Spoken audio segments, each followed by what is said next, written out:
These people suddenly came to realize was that because of their sin and because of God's view of sin,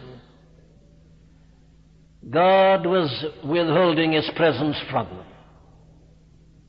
and was telling them to go up to the land of Canaan without Him, sending an angel, but He wasn't going to come. The God who'd entered among them, as it were, in Egypt, the God whose power they'd felt as they were traveling in the direction of the Red Sea, the God who was there amongst them with Pi-hahiroth and Baal-zephon, one on each side and the hosts of Pharaoh behind and the Red Sea in front, the God who'd come down and had divided the sea, this mighty presence, this holy, glorious God, He's no longer going to be with them. That was the thing, that filled them with dismay. That was the thing that alarmed and caused these people to mourn.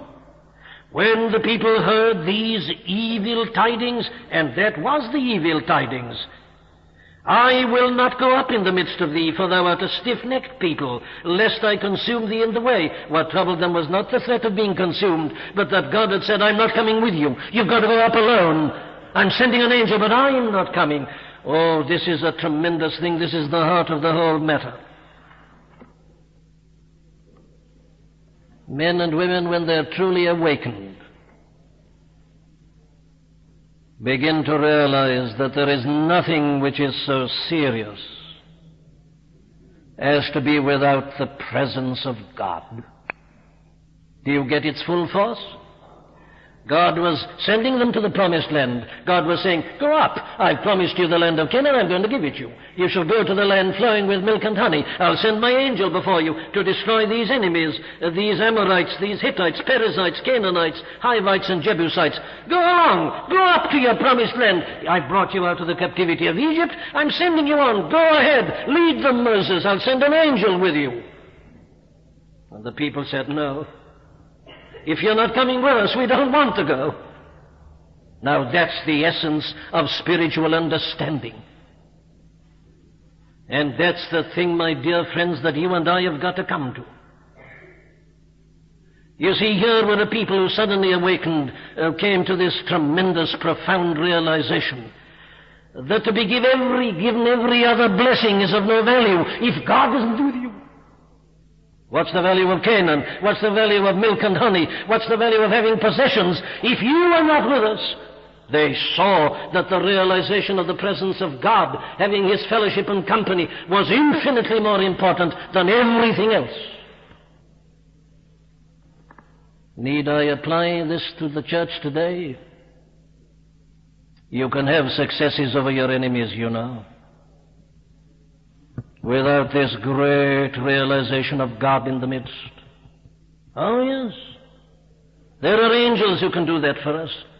Destroy certain of our enemies. Take us to the land. We're in Canaan. We've got the milk and honey. Yes, everything seems to be all right.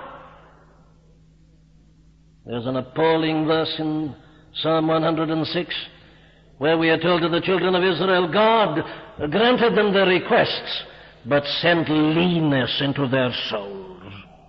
You can have an outward prosperity and affluence. The church may seem to be doing remarkably well. Good finances, good figures, successes, conversions, enemies defeated, everything going well. And the newspapers report it. The Christian newspapers report it. It all seems to be marvelous. But the appalling question I ask is this: is God in the midst? Is He really amongst us? Are we aware, as we should be, of His glorious presence? That's the thing that got these people.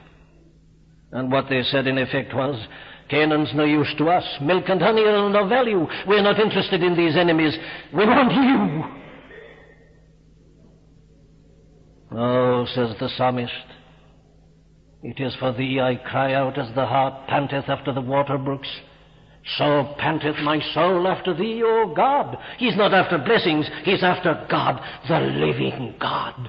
Yes, says Paul, oh, I've been a successful evangelist, I've done so much, but oh, I'm not satisfied, that I might know Him and the power of His resurrection and the fellowship of His sufferings. No, they said, we can't go on. Without you, the presence of God is essential. They came to that realization. And as I say, their realization was that no outward prosperity and no type of success can compensate for the absence of God. What shall it profit a man though he gain the whole world and lose his own soul? Christian people, I'm not asking you this morning whether you're living a good life. I'm not asking you whether you're happy. I'm not asking you whether you read your Bible and whether you pray. I'm not asking you whether you're active in church work or in some other form of Christian activity. What I'm asking you is this: do you know God? Is He with you? Is He in your life? Is He in the camp?